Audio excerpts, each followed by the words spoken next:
मागणी आहे, काल सुद्धा विरोध करण्यात आला. तुम्ही पाहू शकता महाराष्ट्रामध्ये छगन भुजबळ हे मराठा ओबीसी वाद लावत आहेत आणि हा मराठा ओबीसी वाद होऊ नये म्हणून आम्ही आज सबुरीने घेतोय.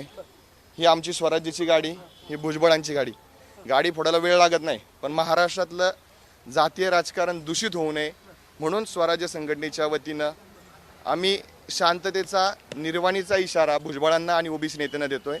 तुम्ही आमच्या आरक्षणाच्या आंदोलनाला नख लावू नका. आमचं आरक्षण हक्काचं आहे. गेले 70 वर्ष आमच्या लेकरा बाळांना खूप संघर्ष करावा लागलेला आहे. वेळ पडलीच तर महाराष्ट्रामध्ये आम्ही ओबीसी नेते जे आमच्या मराठा आरक्षणाला विरोध करतायत त्यांना फिरू देणार नाही. गाड्या फुटू शकतात, सगळं होऊ शकतं, परंतु हा जुळून विनंती आहे, मराठा ओबीसी वाद लावू नका आणि आमच्या मराठा आरक्षणाच्या आंदोलनाला डाग लावू नका.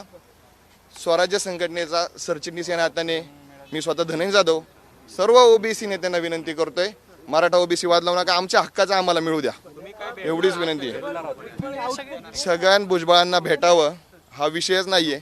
एवढंच सांगायचंय, महाराष्ट्रामध्ये मराठ्यांचं आंदोलन जे आहे आज मनोज जरांगे पाटील असतील यांनी उभं केलेलं आहे, हे आंदोलन आमच्या गोरगरिबांना न्याय मिळण्यासाठी आहे. तो न्याय आम्हाला मिळू द्या. संभाजीराजेंची भूमिका देखील तुम्ही पाहिली तर शांत संयमी आहे. आम्ही संभाजीराजेंच्या नेतृत्वामध्ये काम करतो. या आंदोलनामध्ये गेले 15 वर्ष संभाजीराजे काम करतायत. आम्ही सबुरीने घेतोय. भुजबळ साहेब मराठ्यांच्या अंगावर येऊ नका. तायवाड्यांना विनंती आहे, हातपाय तोडण्याची भाषा करू नका. महाराष्ट्रामध्ये फिरणं अवघड करून देऊ. तुम्ही पाहू शकता. आरक्षण जे आहे 100% भुजबळांना त्यांची वोट बँक सांभाळायची आहे. भुजबळ हे फक्त एका माळी समाजाचे नेते आहेत, परंतु त्यांना ओबीसींचा नेता असण्याचा आव आणायचा आहे म्हणून भुजबळ या सगळ्या गोष्टी करतात. आणि आमचं तर म्हणणं आहे, भुजबळ हे एक स्क्रिप्ट चालवत आहेत, त्यांना कोणाला तरी याच्या पाठीशी घालायचे. त्याचबरोबर त्यांच्यावर असणारे भ्रष्टाचाराचे आरोप जे आहेत ते दुर्लक्षित करण्यासाठी, त्याचबरोबर मी ओबीसी समाजाचा नेता आहे का हे दाखवण्यासाठी ते सगळं करत आहेत.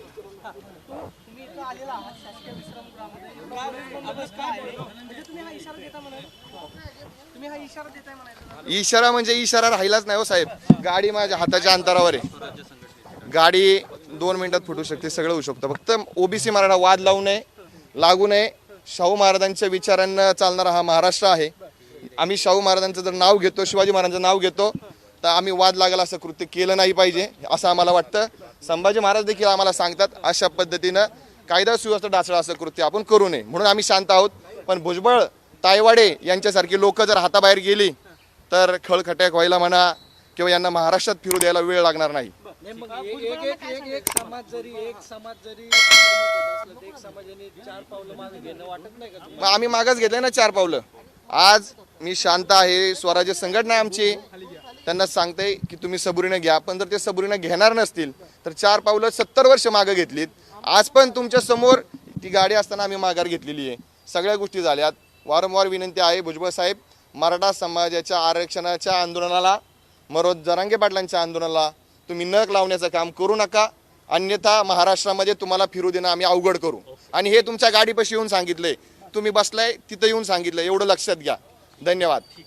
आता आपण पाहतोय की धनंजय जाधव जे आहे ते शासकीय विश्रामगृहामध्ये आलेले आहेत. ही आपण छगन भुजबळांची गाडी पाहतोय. या ठिकाणी स्वराज्य संघटनेची गाडी आहे. भुजबळांना आता नेमकं काय तुम्हाला शेवटचं सांगायचं? भुजबळ साहेब, घटनेने जे सांगितलंय, जर आम्ही आरक्षणाला पात्र आहोत तर आम्हाला आरक्षण मिळू द्या, आमच्या आरक्षणाला अडवं येऊ नका, हेच सांगणे आम्हाला. आता काल स्वराज्य संघटनेच्या कार्यकर्त्यांनी विरोध केला, पोलिसांनी त्यांना ताब्यामध्ये घेतलं. राज्यामध्ये ठिकठिकाणी असेच आंदोलन होते. पोलिसांना देखील माझी विनंती आहे, आम्ही शांततेच्या मार्गाने शाहू महाराजांच्या विचारानं चालणारे कार्यकर्ते आहोत. तुम्ही सर्वांनी आमच्या कार्यकर्त्यांना लोकशाहीने दिलेला जो अधिकार आहे तो अधिकार हिरावून घेण्याचं काम करू नका. आम्ही आमचं आंदोलन व्यवस्थितरित्या लढू. पण जर आमच्या अंगावरती भुजबळांच्या आडून जर पोलीस येणार असतील तर पोलिसांची मुलं पण मराठा समाजाची आहेत, त्यांच्याही मुलांना अन्याय होते हा विचार त्यांनी करावा. भुजबळांच्या आडून राज्य सरकार राजकारण करते असं वाटतं. हा घेतोय ना. पोलीस जे आहे ते आलेले आहेत आणि सांगितलं जाते की ही गाडी जी आहे ती सध्या या ठिकाणून बाहेर न्या. पोलीस या ठिकाणी सध्या आलेले आहेत आणि आपण पाहतोय की विनंती केली जाते की गाडी जी आहे ही स्वराज्य संघटनेची गाडी. आपण पाहतोय की हे कार्यकर्ते जे आहेत ते थेट शासकीय विश्रामगृहामध्ये आलेले होते, मात्र सध्या आता पोलिसांकडून या ठिकाणी बाहेर काढलं जाते. आणि सध्या आपण पाहतोय की भुजबळांना जो इशारा देण्यात आलेला आहे आणि त्यानुसार हे पोलीस जे आहेत ते या ठिकाणी दाखल झाली आणि सध्या आपण पाहतोय की गाडी जी आहे ती सध्या शासकीय विश्रामगृहातून बाहेर काढली जाते. पोलीस यंत्रणेचा दबाव आहे तुमच्या बघा नाही दबाव नाही, पोलीस बांधव हे शांततेचं काम करतात. आमचं पोलिसांच्या विषयी काय म्हणणं नाहीये, परंतु आमच्या आंदोलनाला कोणी नक लावायचं काम करू नये एवढंच सांगणे आमचं.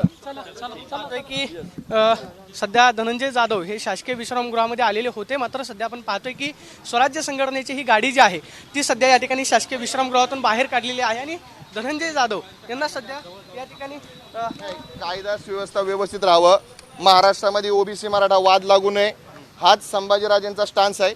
संभाजीराजेंची जी भूमिका आहे मराठा ओबीसी वाद लागू नये परंतु मराठा समाजाला न्याय मिळावा ही आमची भूमिका आहे. पण आता तुम्ही इथं कशासाठी आलेला होता? तुम्ही नाही निवेदन देणार यांची लोक म्हणतात ना की अहो झालंय ना आता.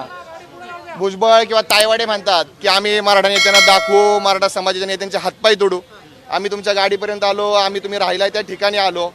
हा मराठ्यांचा महाराष्ट्र आहे. मराठा म्हणजे तुम्हाला माहिती आहे 18 पगड 12 बोलतात, सगळेच जण मराठ्यांच्या सोबत वावरतात राहतात. गावगाड्यामधले शांतता तायवाडे असतील भुजबळ असतील यांनी हलवू नये हीच विनंती आहे. आता एवढा मोठा पोलीस बंदोबस्त लावलेला आहे. भुजबळांच्या आडून राज्य सरकार राजकारण करतं. मग हा सगळा इशारा देण्यासाठी तुम्ही या ठिकाणी आला होता. इशारा नाही, मी कृतीमध्ये आणू शकलो असतो, परंतु मराठा ओबीसी वाद लागू नये हीच भूमिका मी या ठिकाणी पार पाडलेली आहे.